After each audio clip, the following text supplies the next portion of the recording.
প্রিয় শিক্ষার্থী বন্ধুরা, প্রথমে বিবি ম্যাথ একাডেমির পক্ষ থেকে শুভেচ্ছা জানাই। আশা করি ভালো আছেন সবাই। আমরা পূর্বের ক্লাসগুলোতে দেখেছিলাম ভগ্নাংশ এবং বিভিন্ন প্রকার ভগ্নাংশ কী, আর তারপর আরও দেখেছিলাম দশমিক ভগ্নাংশ হতে সাধারণ ভগ্নাংশের রূপান্তর, আবৃত বা পৌনঃপুনিক ভগ্নাংশ হতে সাধারণ ভগ্নাংশের রূপান্তর, আরও দেখেছিলাম দুই বা ততোধিক দশমিক ভগ্নাংশের যোগ বিয়োগ গুণ। আজকে আমরা দেখব দশমিক ভগ্নাংশের ভাগফল নির্ণয়, তারপর দেখব বিগত বিভিন্ন চাকরি পরীক্ষায় আসা দশমিক ভগ্নাংশের গুণফল ও ভাগফল সম্পর্কিত গাণিতিক সমস্যার সমাধান। তাহলে দেখা যাক, প্রথমেই দেখি দশমিক ভগ্নাংশের ভাগফল কীভাবে নির্ণয় করা হয়। এই যে একটা গাণিতিক সমস্যা, কি বলছে, 0.0005কে আমরা কী দিয়ে ভাগ করবো, 0.0002 এটা দিয়ে আমরা ভাগ করব। এই যে অঙ্কটা, এটাকে আমরা কীভাবে লিখতে পারি, আমরা এভাবেও লিখতে পারি, তাই না? এই যে ভাগটাকে আমরা এইভাবে এই সংখ্যা দিয়ে ভাগ করলে আমরা এইভাবেও লিখতে পারি। আমরা যেটা করব, প্রথমে এই ধরনের দুটি দশমিক ভগ্নাংশের যখন ভাগফল নির্ণয় করব, প্রথমে যে হর রয়েছে এই হরটাকে পূর্ণ সংখ্যায় পরিণত করব। আচ্ছা, এটাকে পূর্ণ সংখ্যায় পরিণত করতে গেলে এই যে দশমিক বিন্দুটাকে কয় ঘর ডানে নিয়ে যেতে হবে। এখানে কয়টি রয়েছে, 1 2 3 4, 4টে ডিজিট রয়েছে, তাই না? তার মানে কি, এই দশমিক বিন্দুটাকে আমরা 4টা ডিজিট পরে নিয়ে যেতে হবে। তাহলে কি হবে, 2, কি এটাকে আমরা 4 ডিজিট পরে নিয়ে গেলাম, তাহলে কি পূর্ণ সংখ্যা 2 হলো না? 2 অথবা কি 2.0 লিখতে পারি, ঠিক আছে? তাহলে যেহেতু আমরা হরটাকে নিয়ে গেছি এই দশমিক বিন্দুটাকে 4 ডিজিট পরে, তাহলে এই লবের ক্ষেত্রেও কি করা হবে, লবের ক্ষেত্রেও একই কাজ করতে হবে। 1 2 3 4, 4টা ডিজিট পরে, এখানে 4টা ডিজিট পরে নিয়ে গেছি দশমিক বিন্দু, এখানেও 4টা ডিজিট পরে নিয়ে গেলে কি পাবো, 5 পাবো, ঠিক আছে? এই 5কে আমরা এইভাবেও লিখতে পারি, তাই না? এই যে কি 5-এর পরে আসলো দশমিক বিন্দুটা, এইভাবে 5-এর পরে দশমিক বিন্দু 0 0 এগুলা লেখা না লেখা তেমন একটা কোনো বিষয় না। তাহলে কি আসলো, 5/2, তারপর আমরা ভাগ করব 5, কি 2 2 4, 1 বিয়োগ করলে 1, হ্যাঁ, কি নিয়ে দশমিক বিন্দু নিই, তাহলে এখানে কি দশমিকের জন্য 0, এখানে 5 5 2 কত 10, তাহলে কি এটার রেজাল্ট কত আসলো, এটার রেজাল্ট আসলো 2.5। এটা হলো কি অ্যান্সার। অতএব এই দশমিক ভগ্নাংশকে এই দশমিক ভগ্নাংশ দিয়ে ভাগ করলে 2.5। আমরা অন্য আরও কোশ্চেন, এই যে আরেকটি কোশ্চেন কি এটাতে না, কি এই দশমিক ভগ্নাংশকে এই দশমিক ভগ্নাংশ দিয়ে ভাগ করবো, আমরা এটাকে এভাবেও লিখতে পারি, তাই না? এটা ডিভাইডেড 0.008। তাহলে আমরা কি জেনেছি পূর্বের অঙ্ক থেকে, যে প্রথমে যে হরটা রয়েছে হরটাকে কি করব, পূর্ণ সংখ্যায় রূপান্তর করব, ঠিক আছে? তাহলে কি পূর্ণ সংখ্যায় রূপান্তর করতে গেলে কি হবে, এই দশমিক বিন্দুটাকে তিন ডিজিট পরে নিয়ে যেতে হবে, তাই না? 3 ডিজিট পরে নিয়ে গেলে হয় কত, 8, তাই না? 8.0 করেও লিখতে পারি, বা শুধু 8ও লিখতে পারি। তাহলে কি এখানে কি ঠিক লবের ক্ষেত্রেও কি হবে, যেহেতু এখানে 3 ডিজিট ডানে গেছে, তাহলে কি লবের ক্ষেত্রেও এই দশমিক বিন্দুটা 3 ডিজিট ডানে যাবে, গিয়ে কি হবে 0.5 হবে, ঠিক আছে? এখন আমরা এটাকে এটা দিয়ে ভাগ করতে পারি, অথবা আমরা কি করতে পারি, এটাকেও পূর্ণ সংখ্যা যদি রূপান্তর করি, তাহলে কি করতে হবে, এই দশমিক বিন্দুটাকে আরেক ডিজিট পরে নিয়ে যেতে হবে, তাহলে কি হবে 5 হবে, তাই না? তাহলে কি নিচের ক্ষেত্রেও কি এই যে দশমিক বিন্দুটা রয়েছে, এটাও কি এক ঘর ডানে নিয়ে যেতে হবে, তাহলে কি হবে, এখানে 80 হয়ে যাচ্ছে, তাই না? তাহলে এখানে 5 নিয়ে আমরা কি করব, 80 দিয়ে 5কে ভাগ করব, তাহলে কি দশমিক বিন্দু নেই, দশমিকের জন্য কি আসবে 0, তাই না? এখানে রয়েছে 80, এখানে 50, এটা ছোট, তাহলে এখানে আরেকটা 0 নেই, এখানেও 0 নিতে পারবো, ঠিক আছে? তো এখানে করেছে 500, তাহলে এখানে আমরা 6 নিই, 6 6 0 6 6 কত হয় 48, অতএব কি 50-এর কাছাকাছি, তাহলে আমরা 6 নিতে পারি, নিলাম 0, 28 2 গেল 2, হাতে গেলো 1 5 0, তাই না? এখন আমরা কি এই দশমিকের পরে যে আমরা ভাগগুলো করব, এগুলোর ক্ষেত্রে কিন্তু আমরা জিরো এখানে 0 নেওয়ার জন্য এদিকে কোনো 0 নিতে হবে না, ঠিক আছে। তাহলে এখন আমরা কি লিখতে পারি এখানে 2 যদি নিই 2 শূন্য শূন্য আর দুগুণে 16, তাহলে 0 6 7 4, তাহলে 1 2 2 0। এখানে কি তাহলে আরেকটা জিরো নিতে পারি, তাহলে এখানে 5 নিলে 5 0 0 5 8 40, ঠিক আছে। তাহলে এখানকার রেজাল্ট কি আসলো 0.0625, ঠিক আছে। এটা একটা রেজাল্ট আসলো। আমরা অন্য আরেকটা অঙ্ক দেখি। এই যে একটা অঙ্ক কি বলছে 3.125কে 2.5 দ্বারা ভাগ করলে ভাগফল কত। আমরা এটাকে কীভাবে লিখতে পারি 3.125, তাই না, ডিভাইডেড 2.5। আচ্ছা, আমরা কি করব প্রথমে এই যে হরটাকে রয়েছে পূর্ণ সংখ্যায় পরিণত করব। তাহলে কি হবে দশমিক বিন্দুটাকে এক ঘর এক ডিজিট ডানে নিয়ে যেতে হবে, তাই না। তাহলে কি হবে 25 আসলো, তাই না, 25। এটা কি করতে হবে, এটাকে যদি আমরা এক ডিজিট ডানে নিয়ে যাই তার মানে কি এখানে আসবে, যেহেতু এক ডিজিট এখানে ডানে নিয়ে গেছে তাহলে এটাকে এক ডিজিট ডানে নিয়ে যেতে হবে, তাহলে কি হবে 31.25। এখন যদি আচ্ছা এটা ডানে নিয়ে গেছি দশমিক বিন্দুটা, তার মানে কি এখানে, তাই না। তারপরে কি আমরা 0 0 এটা লিখি বা এটা লিখি, একই কথা, তাই না। পয়েন্টের পর 0 0 মানে কি কোনো মূল্য নেই। তাহলে এখন আমরা দেখি এটা যদি এইভাবে যদি আমরা ভাগ করতে চাই করতে পারি, নতুবা আরেকটা কথা বলে রাখি, এটার ভাগফল যা আসবে এটারও ভাগফল কিন্তু একই আসবে, ঠিক আছে। এর মানে না যে এটার ভাগফল আলাদা আসবে, ঠিক আছে। তাহলে এখন এটাকে কী করতে পারি, এটাকে যদি আমরা এই দশমিক বিন্দুটাকে যদি ডানে নিয়ে গিয়ে এটাকেও যদি পূর্ণ সংখ্যায় পরিণত করি, তাহলে কি লিখতে হবে, কয় ঘর যাবে 2 ঘর, তার মানে কি 3 1 2 5। তাহলে কি লবের ক্ষেত্রে যদি 2 ঘর ডানে যায় দশমিক বিন্দু, তাহলে হরের ক্ষেত্রেও 2 ঘর ডানে যাবে। তাহলে কি 2 ঘর ডানে গেলে কত হয় 2500, ঠিক আছে 2500। অর্থাৎ যদি আমরা এইভাবে লিখি তাহলে কি হবে, এই যে ধরে নিতে হবে যে এখানে দশমিক বিন্দু রয়েছে, এটা কি আরও 2 ঘর ওইদিকে যাবে, তার মানে কি এখানে 2টা জিরো নিতে হবে, ঠিক আছে। তাহলে কি আমরা 2টা জিরো নিয়ে এটা হলো। এখন আমরা কি করবো ভাগ করবো 3 1 2 5, কি 2500কে 2500 হয়, তাই না। 5 বিয়োগ করলে 2, 5 11 নাগাল 6 হাতে গেলো 1, এটা আসলো। আচ্ছা এখানে 600 বুঝি এখানে 2500, তার মানে ভাগ যাবে না, কি দশমিক বিন্দু নেই, দশমিকের জন্য কি আসবে 0। এখন কী করি এখানে 2500, এখানে 6250, তাই 2500 দেবো নাকি 5000 হবে, তাই না।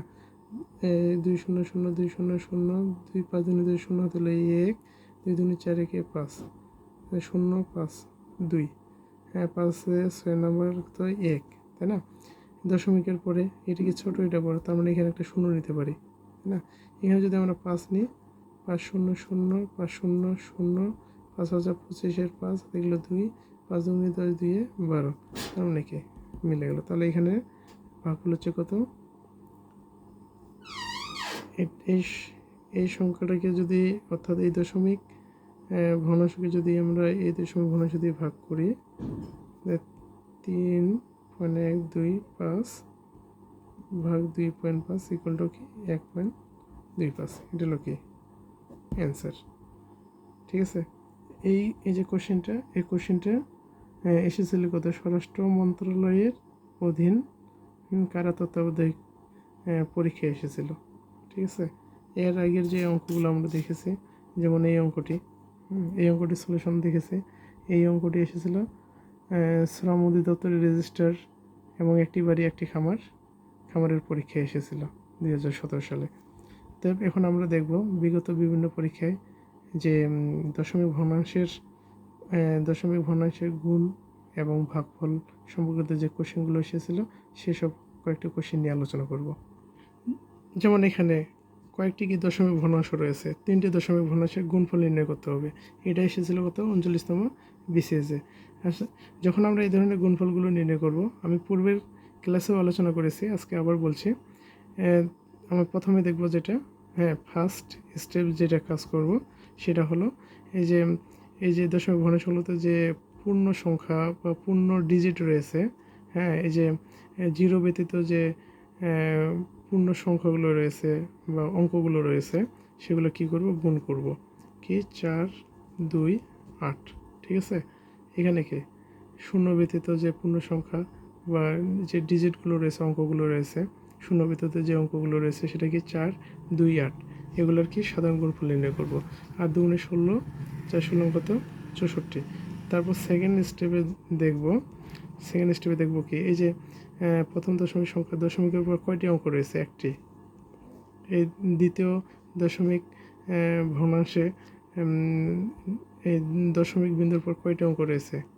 দুটি। এই তৃতীয় যে দশমিক ভগ্নাংশ রয়েছে এখানে দশমিকের উপর কয়টি অঙ্ক রয়েছে? দুইটি। এগুলো আমরা যোগ করব, যোগ করলে আবার 2 2 4 4 রেখে 5। এই যত যোগফল হবে ঠিক তত কি আমরা এখানে কত পেয়েছি? 64 না? এই 64 লিখি, 64 লিখলাম। তারপরে এখানে এই যে দশমিক বিন্দুর পরে কয়টি অঙ্ক রয়েছে? 5টি। ঠিক তত সংখ্যক ডান দিক থেকে বাম দিকে, তত সংখ্যক ডান দিক থেকে বাম দিকে তত সংখ্যক অঙ্কের পর দশমিক বসালে আমরা আমাদের কাঙ্ক্ষিত অ্যান্সারটি পেয়ে যাব। ঠিক আছে, এখানে কত দশমিক পর কয়টি অঙ্ক পেয়েছে? 5টি। তার মানে কি, আর আমরা যে এখানে যে অঙ্কগুলো রয়েছে শূন্য ব্যতীত যে অঙ্কগুলো রয়েছে সেগুলোর সাধারণ গুণফল কত পেয়েছে? 64। 64, তাহলে এখান থেকে কি এই যে ডান দিক থেকে 1 2 3 4 5, এই যে 5 অঙ্কের পরে দশমিক বিন্দু বসালে আমরা আমাদের কাঙ্ক্ষিত রেজাল্টটি পাবো। তার মানে কি এটার গুণফল হচ্ছে কত? 0.00064। ঠিক আছে, এটা হলো অ্যান্সার। আমরা আরও কিছু অঙ্ক দেখি। এখানে আরেকটা অঙ্ক, তাই না? এই যে এখানে দেখেন তো, এখানে অঙ্ক কয়টি রয়েছে শূন্য ব্যতীত? এখানে কি রয়েছে? 1 1। তার মানে কি এই অঙ্কগুলোর সাধারণ গুণফল কত? 1। এখানে তারপর দেখেন এই যে দশমিকের পর কয়টি অঙ্ক রয়েছে দশমিক বিন্দুর পর? এখানে রয়েছে 3টি, আর পরেরটাতে রয়েছে কয়টি? 2টি। সরি, এখানে রয়েছে 3টি, পরেরটাতে রয়েছে 2টি। 3 দিয়ে কত? 5। তাহলে 0.001 গুণন 0.01 ইকুয়াল টু, হ্যাঁ এই অঙ্কগুলো গুণফল সাধারণ গুণফল হচ্ছে 1। আর এখানে দশমিক বিন্দুর পর রয়েছে দশমিক বিন্দুর পর অঙ্ক রয়েছে কয়টি? 5টি। তার মানে কি এই গুণফল থেকে শুরু করে ডান দিকে 5 ডিজিট পরে কি বসবে? দশমিক বসবে। 1 2 3 4 5 দশমিক। এটা হলো অ্যান্সার। এই যে এখানে আরেকটা অঙ্ক, ঠিক আছে, এখানে 3টি দশমিক, এখানে কি 2টি দশমিক ভগ্নাংশ এবং একটি পূর্ণ সংখ্যা রয়েছে। এটা আসলে এটিও পরীক্ষা 2015-তে এসেছিল। তো আমরা এটা সলিউশন নির্ণয় করি। তো সলিউশনটা আমরা কি জানি? প্রথমে আমরা কি যাব, এই যে দশমিকের পরে বা জিরো ব্যতীত যে পূর্ণ সংখ্যাগুলো রয়েছে, কি রয়েছে এখানে? 9। আচ্ছা, এখানে যদি এই শূন্যগুলো যদি 1-এর সামনে থাকতো তাহলে আমরা 1 নিতাম, কিন্তু 1-এর পরে যেহেতু শূন্যগুলো রয়েছে তার মানে আমাদের টোটালটাকে নিতে হবে। এটা কিন্তু কি পূর্ণ সংখ্যা টোটালটাই, তাই না? এটা যেমন পূর্ণ সংখ্যা, এটাও পূর্ণ সংখ্যা। তারপর কি রয়েছে এটাতে রয়েছে 5। হ্যাঁ, এই যে 3টি, হ্যাঁ 2টি দশমিক ভগ্নাংশ, একটি পূর্ণ সংখ্যা 5 রয়েছে। তাহলে কি এই যে অঙ্কগুলো রয়েছে, হ্যাঁ এই অঙ্কগুলোর কি সাধারণ গুণফল নির্ণয় করব, তাই না? তাহলে গুণফল নির্ণয় করলে 5 লং 45, 45 একে 45, আর কয়টি শূন্য রয়েছে? 1 2 3, 3টে শূন্য না? তিনটে শূন্য। তারপর আমরা দেখব দশমিকের পরে কয়টি অঙ্ক? এখানে রয়েছে 3টি, এখানে রয়েছে কয়টি? সরি, এটা না। এই দশমিকের পরে রয়েছে, এখানে আছে 3টি, এখানে রয়েছে 4টি, এখানে নাই। তার মানে 4 3-এ কয়টি ডিজিট আছে? 60টি। তাহলে এখানে যখন গুণফলটা নির্ণয় করব, তো এখানে কি 45, আমরা কি সাধারণ গুণফল 45 পেয়েছি, তাই না?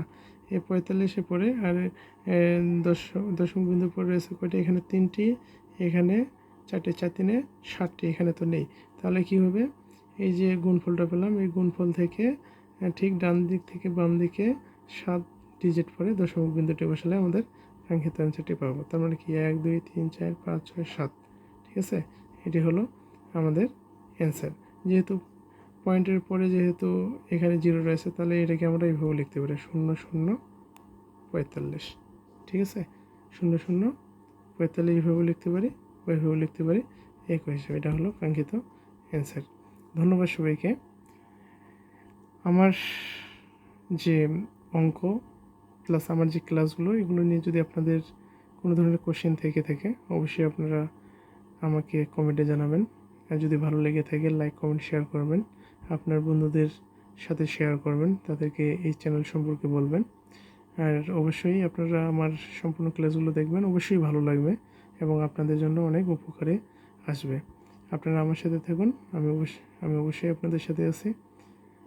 আপনাদের জন্য সবসময় শুভকামনা, এবং এই বলে আমি আজকে ক্লাস এখানে সমাপ্ত করছি। ধন্যবাদ সবাইকে।